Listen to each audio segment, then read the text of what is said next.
મહિલા પોલીસ સ્ટેશનની અંદર એક ગુનો દાખલ થયેલો હતો થોડા દિવસ પહેલાં કે જેની અંદર એક વ્યક્તિ યાસીન નામના એક વ્યક્તિએ એક મહિલાની સાથે શારીરિક સંબંધો બાંધ્યા હતા અને તેની સાથે સંબંધ બનાવવા માટે થઈને તેણે પોતાનું હિન્દુ નામ ધારણ કરીને ત્યારબાદ એ મહિલા સાથે સંબંધો રાખ્યા અને પછી તેને તરછોડી દીધી હતી।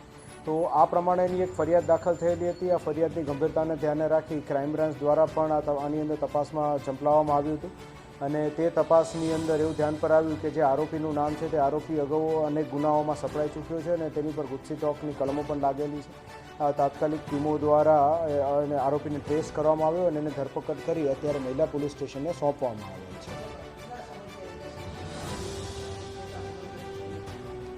એ લોકો વચ્ચે સંબંધ અનેક વર્ષોથી હતો, પરંતુ તેની અંદર જે છે એ સંબંધની અંદર સૌપ્રથમ તો બેન જે છે તેણે એ જે નામ ધારણ કર્યું હતું એ વ્યક્તિની સાથે એણે રિલેશનશિપ રાખ્યા હતા। તો પછી એને ખબર પડી કે આ વ્યક્તિ ખરેખર જે એને કહ્યું છે એ પ્રમાણે નથી પણ મુસ્લિમ છે, એટલે ત્યારબાદ એણે તેની સાથે સંબંધ રાખવાના ઓછા કરી દીધા અને પોલીસને જાણ કરી અને આપણે એની વિરુદ્ધ ગુનો દાખલ કરીને આગળ વધ્યા। તો આની અંદર અલગ અલગ એંગલથી પણ તપાસ શરૂ છે કે શું આ વ્યક્તિ જે છે જે આરોપી છે એની પાછળ કોઈ બીજું કોઈ વ્યક્તિ પણ સામેલ છે કે કેમ કે અન્ય કોઈ ષડયંત્ર આની અંદર છે કે એની તપાસ શરૂ છે। આરોપી પરણિત